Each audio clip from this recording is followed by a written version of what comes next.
അധ്യായം 25. ശമൂവേൽ മരിച്ചു. ഇസ്രായേലൊക്കെയും ഒരുമിച്ചുകൂടി അവനെക്കുറിച്ച് വിലപിച്ചു. രാമയിൽ അവന്റെ വീട്ടിനരികെ അവനെ അടക്കം ചെയ്തു.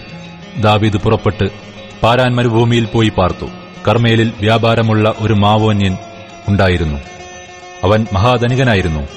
അവന് 3000 ചെമ്മരിയാടും 1000 കോലാടും ഉണ്ടായിരുന്നു. അവന് കർമ്മേലിൽ ആടുകളെ രോമം കത്രിക്കുന്ന അടിയന്തിരം ഉണ്ടായിരുന്നു. അവന് നോബാൽ എന്നും അവന്റെ ഭാര്യയ്ക്ക് അബീഗയിൽ എന്നും പേർ. അവൾ നല്ല വിവേകമുള്ളവളും സുന്ദരിയും, അവനോ നിഷ്ഠൂരനും ദുഷ്കർമ്മിയും ആയിരുന്നു. അവൻ കാലേബ് വംശക്കാരൻ ആയിരുന്നു. നാബാലിന് ആടുകളെ രോമം കത്രിക്കുന്ന അടിയന്തരം ഉണ്ടെന്ന് ദാവീദ് മരുഭൂമിയിൽ കേട്ടു. ദാവീദ് 10 ബാല്യക്കാരെ അയച്ചു. അവരോട് പറഞ്ഞത്, നിങ്ങൾ കർമ്മേലിൽ നാബാലിന്റെ അടുക്കൽ ചെന്ന് എന്റെ പേരിൽ അവന് വന്ദനം ചൊല്ലി, നന്നായിരിക്കട്ടെ, നിനക്കും നിന്റെ ഭവനത്തിനും നന്നായിരിക്കട്ടെ, നിനക്കുള്ള സകലത്തിനും നന്നായിരിക്കട്ടെ, നിനക്ക് ആടുകളെ രോമം കത്രിക്കുന്ന അടിയന്തരം ഉണ്ടെന്ന് ഞാൻ കേട്ടിരിക്കുന്നു. നിന്റെ ഇടയന്മാർ ഞങ്ങളോടുകൂടെ ഇരുന്നപ്പോൾ ഞങ്ങൾ അവരെ ഉപദ്രവിച്ചില്ല. അവർ കർമ്മേലിൽ ഇരുന്ന കാലത്തൊക്കെയും അവർക്ക് ഒന്നും കാണാതെ പോയതുമില്ല. നിന്റെ ബാല്യക്കാരോട് ചോദിച്ചാൽ അവരും നിന്നോട് പറയും. അതുകൊണ്ട് ഈ ബാല്യക്കാരോട് ദയ തോന്നണം. നല്ല നാളിലല്ലോ ഞങ്ങൾ വന്നിരിക്കുന്നത്. നിന്റെ കയ്യിൽ വരുന്നത് അടിയങ്ങൾക്കും നിന്റെ മകനായ ദാവീദിനും തരേണമേ എന്ന് അവനോട് പറവിൻ. ദാവീദിന്റെ ബാല്യക്കാർ ചെന്ന് നാബാലിനോട് ഈ വാക്കുകളെല്ലാം ദാവീദിന്റെ പേരിൽ അറിയിച്ച് കാത്തുനിന്നു.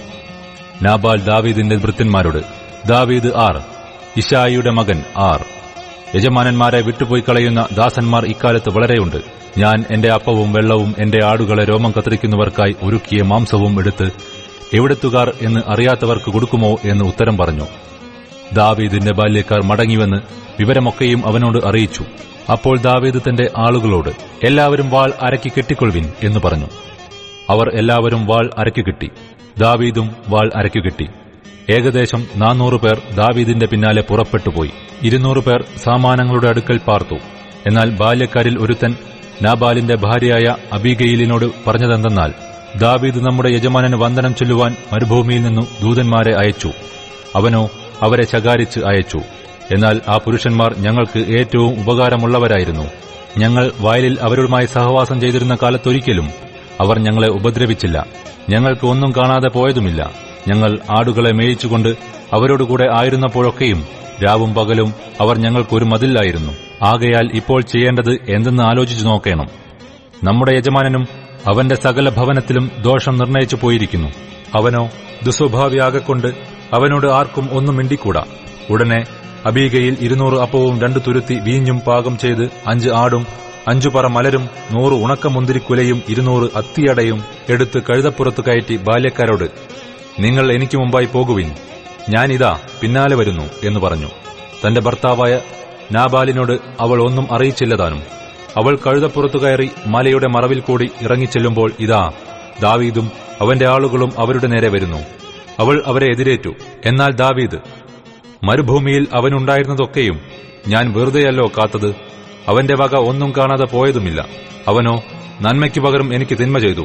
അവനുള്ള സകലത്തിലും പുരുഷപ്രജയായ ഒന്നിനെയെങ്കിലും പുലരും വരെ ഞാൻ ജീവനോടെ വെച്ചേച്ചാൽ ദൈവം ദാവീദിന്റെ ശത്രുക്കൾക്ക് തക്കവണ്ണവും അധികവും ചെയ്യട്ടെ എന്ന് പറഞ്ഞിരുന്നു.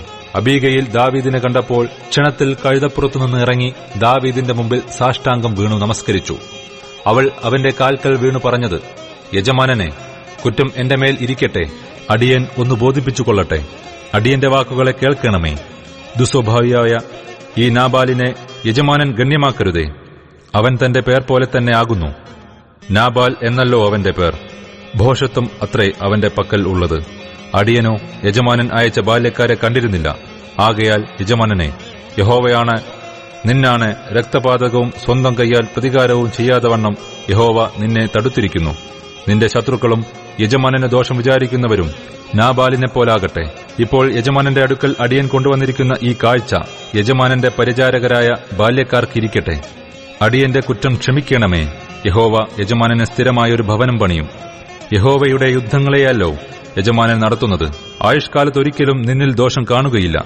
മനുഷ്യൻ നിന്നെ പിന്തുടർന്ന് നിനക്ക് ജീവഹാനി വരുത്തുവാൻ എഴുന്നേറ്റാലും യജമാനന്റെ പ്രാണൻ നിന്റെ ദൈവമായ യഹോവയുടെ പക്കൽ ജീവഭാണ്ഡത്തിൽ കെട്ടപ്പെട്ടിരിക്കും. നിന്റെ ശത്രുക്കളുടെ പ്രാണങ്ങളെയോ അവൻ കവിണയുടെ തടത്തിൽ നിന്ന് എന്ന പോലെ എറിഞ്ഞുകളയും.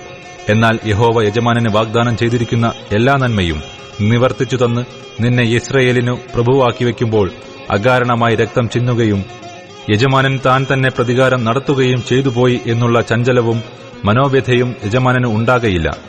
എന്നാൽ യഹോവ യജമാനന് നന്മ ചെയ്യുമ്പോൾ അടിയനെയും ഓർത്തുകൊള്ളണമേ.